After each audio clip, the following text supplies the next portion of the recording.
ಗುರು ಬನ್ನಿ, ಇವತ್ತು ಯಾವ ವಿಶೇಷತೆ ತಮ್ಮೆಲ್ಲರಿಗೂ ಶೇರ್ ಮಾಡ್ತಾ ಇದ್ದೀನಿ. ಬನ್ನಿ ಗುರು, ತಮಗೂ ಗೊತ್ತಿರಬಹುದು. ಸ್ನೇಹಿತರು ತಾವೆಲ್ಲರೂ ನೋಡ್ತಾ ಇದ್ದೀರಿ, ನೋಡಿದ್ದೀರಿ, ಕೇಳಿದ್ದೀರಿ.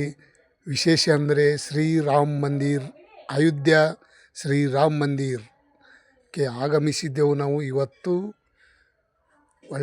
ಇವತ್ತಿನ ಒಂದು ನಮ್ಮ ಕರ್ನಾಟಕದಿಂದ ಅಯೋಧ್ಯೆಗೆ ಜರ್ನಿ ಬಂದು ತಲುಪಿದ್ದೆವು. ಸ್ನೇಹಿತರು ನೋಡಿ, ರಾಮ ಮಂದಿರ ಅಂದರೆ ಬಹಳ ಇತಿಹಾಸ ಕಾಲದಿಂದ ಇದು ರಾಮ ಮಂದಿರ. ಇದು ಯಾರದಿಂದನೂ ಸಾಧ್ಯ ಆಗಿದ್ದಿಲ್ಲ. ಏನು ಮಾಡಬೇಕು ಏನು ಮಾಡಬಾರ್ದು ಅನ್ನೋದು ಈ ನಮ್ಮ ಮೋದಿಜಿಯವರಿಗೆ ಬಹಳ ತುಂಬ ಥ್ಯಾಂಕ್ ಯು ಅಂತ ಹೇಳ್ಬೋದು. ಯಾಕಂದರೆ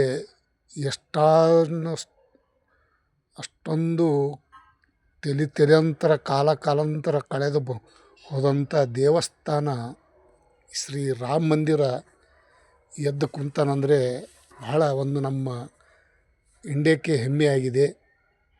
ನಮ್ಮ ಭಾರತಕ್ಕೆ ಬಹಳ ಒಂದು ದೊಡ್ಡ ಹೆಮ್ಮೆ ಆಗಿದೆ. ಭಾಳಷ್ಟು ಶಕ್ತಿಶಾಲಿ ರಾಮ ಮಂದಿರ, ಶ್ರೀರಾಮ ಮಂದಿರ. ಹನುಮನು ರಾಮ ಸೀತಾ ಲಕ್ಷ್ಮಣ ಅನ್ನುವುದು ಬಹಳ ಕಥೆ ಇದೆ. ಆದಷ್ಟು ಮಟ್ಟಿಗೆ ನಾನು ಸ್ವಲ್ಪ ವಿಡಿಯೋ ಮಾಡಿದ್ದೀನಿ. ತಾವೆಲ್ಲರೂ ಈ ವಿಡಿಯೋ ನೋಡ್ತಾ ಇದ್ದೀರಿ, ತುಂಬ ಧನ್ಯವಾದಗಳು. ಮತ್ತು ಒಳಗಡೆ ಮೊಬೈಲ್ ಬಿಡುವುದಿಲ್ಲ, ಅದು ಮೇನ್ ಮುಖ್ಯ ಪಾತ್ರ ಇದರಲ್ಲಿ. ದೇವಸ್ಥಾನ ಹತ್ರ ಸುಮ್ಮನೆ ದೂರಿಂದ ನಾವೆಲ್ಲ ವಿಡಿಯೋ ಮಾಡಿ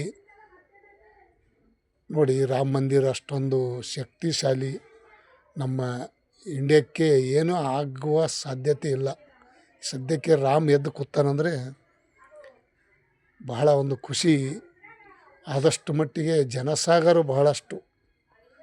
ಇನ್ನೂ ಈ ದೇವಸ್ಥಾನ ಕಟ್ಟಡ ಮುಗಿದಿಲ್ಲ. ಆದಷ್ಟು ಮಟ್ಟಿಗೆ ರಾಮನ ಒಂದು ಟೆಂಪಲ್ ಏನಾಯ್ತಲ್ಲ, ದೇವಸ್ಥಾನ, ಅದು ಅಷ್ಟೇ ರೆಡಿ ಮಾಡಿದ್ರು ಇನ್ನೂ ಮೇಲೆ ಶಿಖರದಲ್ಲಿ ಬಹಳ ಡಿಸೈನ್ ಮಾಡ್ತಾಯಿದ್ದಾರೆ. ಇನ್ನೂ ಅಕ್ಕಪಕ್ಕ ಕಟ್ತಾ ಇದ್ದಾರೆ. ಎಲ್ಲಿ ಏನು ಮಾಡ್ದ, ಯಾವ್ಯಾವ ಸ್ಥಾನ ಏನು ಅನ್ನೋದು ಪೂರ್ತಿ ಡಿಟೇಲ್ ಆಗಬೇಕಾದ್ರೆ ಇನ್ನೂ 2-3 ವರ್ಷ ಬೇಕು. ಮಿನಿಮಮ್ 3 ವರ್ಷ ಬೇಕು. ಇನ್ನೂ ಕಟ್ಟಡ ಬಹಳ ಇದೆ.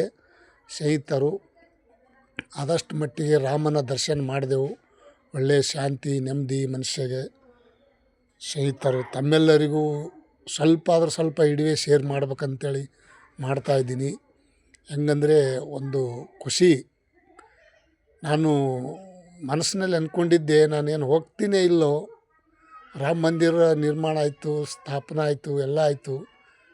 ನಾವೇನು ನನ್ನ ಮನಸ್ಸಿನಲ್ಲೇ ಅಂದ್ಕೊಂಡಿಲ್ಲ, ಹೋಗ್ತೀನಿ ಇಲ್ಲ, ದರ್ಶನ ಮಾಡ್ತೀನಿಲ್ಲ ನಾನು ಅಂದ್ಕೊಂಡಿದ್ದೆ. ಏನೋ ರಾಮನ ಆಶೀರ್ವಾದ, ಒಳ್ಳೆಯ ಒಂದು ಶಾಂತಿ ನೆಮ್ಮದಿಯಿಂದ ಹೋಗಿ ಬಂದೆವು. ಎಲ್ಲ ಕಡೆಗೆ ಚೆನ್ನಾಗಿ ಓಡಾಡಿಕೊಂಡು ಪ್ರಸಾದ. ತಾವು ಯಾರ್ಯಾರು ಈ ವಿಡಿಯೋ ನೋಡೋದಕ್ಕೆ ಇಷ್ಟಪಡ್ತಾರೆ, ಲೈಕ್ ಮಾಡಿ, ಶೇರ್ ಮಾಡಿ, ಕಮೆಂಟ್ ಮಾಡಿ. Thank you.